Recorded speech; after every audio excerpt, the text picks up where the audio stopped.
Let's bring in Republican Senator of Wisconsin, Ron Johnson. Listen, Senator, I wish you and I were going to hash it out tonight about the latest iteration of the Republican plan on health care versus what the Democrats want, or the latest budgetary move to help us with the debt. But we're talking about other things, brother. I wish we weren't, but here we are.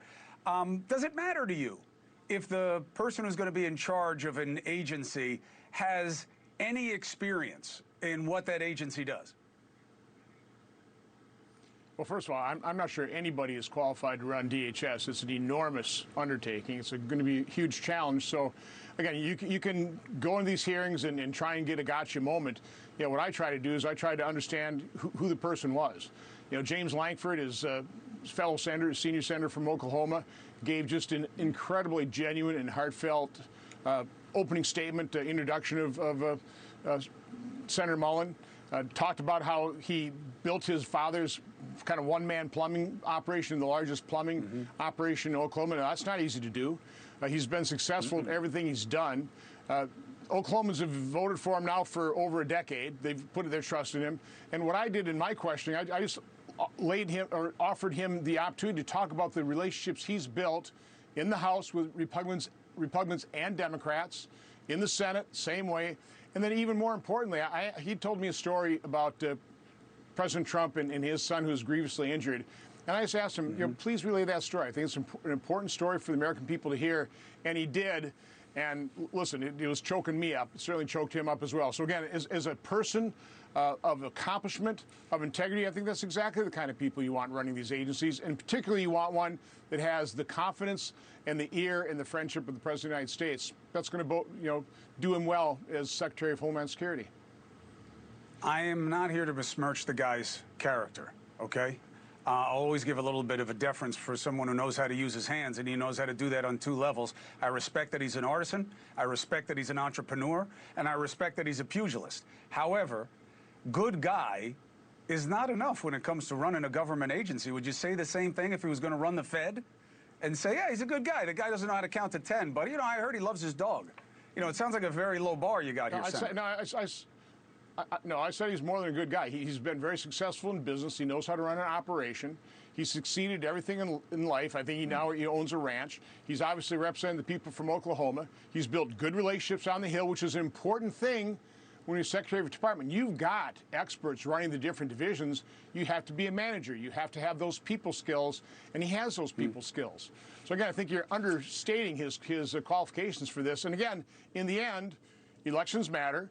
President Trump gets to decide who he wants serving his administration. I don't see anything that's disqualifying about Senator Mullin. As a matter of fact, I think I see a lot of things that are qualifying about him, starting with he's a person of integrity, he's a man of faith, and he's built all these great relationships. And I tell you, again, I don't think I've heard a better introduction in a confirmation hearing. I don't think I've heard a better opening statement, a more genuine, heartfelt one than what Senator Mullin delivered at the hearing today. And that says something. I'm just saying, before the Trump administration, if you look at people who've held the office, they have very established pedigrees in military, in security, in law enforcement, and I think there's a reason for that. But I'm not going to beat the point to death. Let me ask you something. Look, the presidents in general get deference in who they want to be in the cabinet, okay? That's why the filibuster was important. How concerned are you, and what is your position about what Republicans should do in terms of the filibuster? Well, I certainly understand that filibuster has prevented us from being a socialist nation for decades. So as a member of the minority, I definitely want that filibuster to block bad, liberal, leftist legislation. The problem is that Democrats have shown us their hand. Last time they had were in this position, all of them voted to end the filibuster, even though they'd signed, 31 of them signed a letter with Susan Collins saying they wouldn't do it. But when they had the chance, they all voted for it except for two, Kyrsten Sinema and Joe Manchin. Those two have been purged from their party. So the split in the Republican Party right now in our conference is those of us who believe Democrats, at their word, they're going to end the filibuster as soon as they can, and those who are hoping against all hope they won't do it. I just soon beat them to the punch. I'm not saying that's particularly good for the Senate. I'm not saying it's necessarily bad. I've been here 15 years.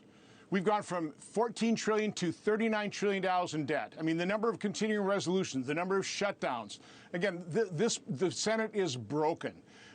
There's only one state that has supermajority for all legislation. That's a unicameral Nebraska. Every other state only has supermajorities for raising taxes. Otherwise, they pass everything else with a mere majority. So I don't think this is calamitous for either the Senate or the nation.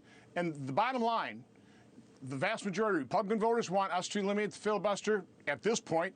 The vast majority of Democrat voters want them to eliminate at that point in time. In the end, public opinion is going to end the filibuster. So, again, I would rather do it now, where we can pass some good legislation, securing our elections, securing our border, trying to bring greater prosperity to the American public, try and get our debt and deficit somewhat more under control. Well, first of all, even if you were to blow up the filibuster and do that, if you lose in the midterms, they would just undo it.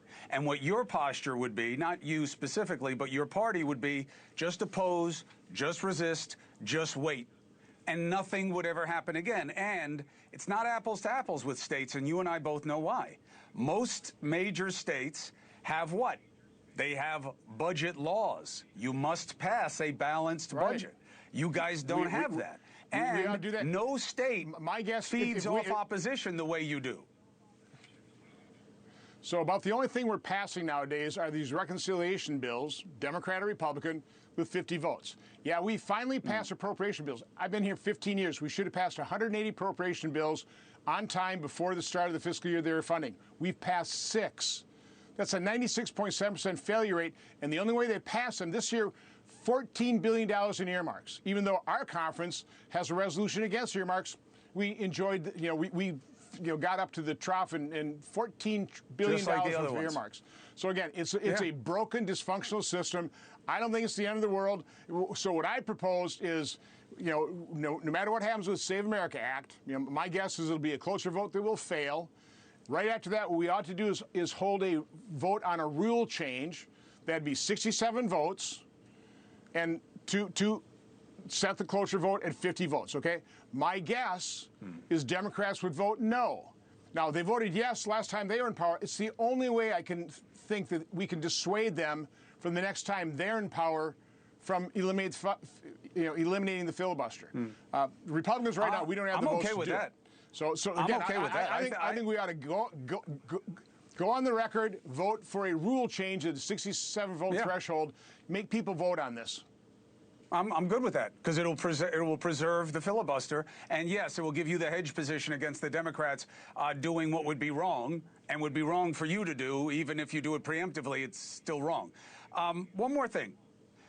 The president, we're now told, is going to ask for $200 billion for the war in Iran. I guess they're comfortable calling it a war now because of that price tag they're going to put on it. And that there are now plans to move more troops into the area and maybe on Iranian soil. Are you okay with those asks? Well, first of all, we spent $4.4 trillion prior to the pandemic. Now we're spending $7.4. I've laid out for my colleagues, how much more we're spending in excess of those numbers, plus inflation, plus population. There's literally hundreds of billions of dollars that we ought to be looking at and paying for, offsetting anything we have to do, which for the top priority of government, which I think is defense of this nation. And listen, I think we had to move against Iran. We had to act before we couldn't act, before they became a nuclear power or had so many missiles, so many drones, they would wreak devastation. They're already doing enough, destruction, but it'd be devastating. So we had to act. It was not an easy decision for the president, I'm sure. Boots on the ground, let's hope not. What gives me hope about that, by the way, is, because of Starlink, because of communication, because of the unbelievable intelligence, and the Iranian people are basically calling in strikes against the leadership of their oppressors. So I'm a little more hopeful. I read a great article in the Wall Street Journal that the Iranian people, again, they can't really get out on the streets. They don't have the arms, but the security forces, the IRGC, the Bajaj, or however you pronounce that, they are under assault and they are running scared. And good. They just might turn. So it would be a good thing if that menace we call Iran is done and gone. That'd be great for world peace. There's no question. It's just that hope is not a plan.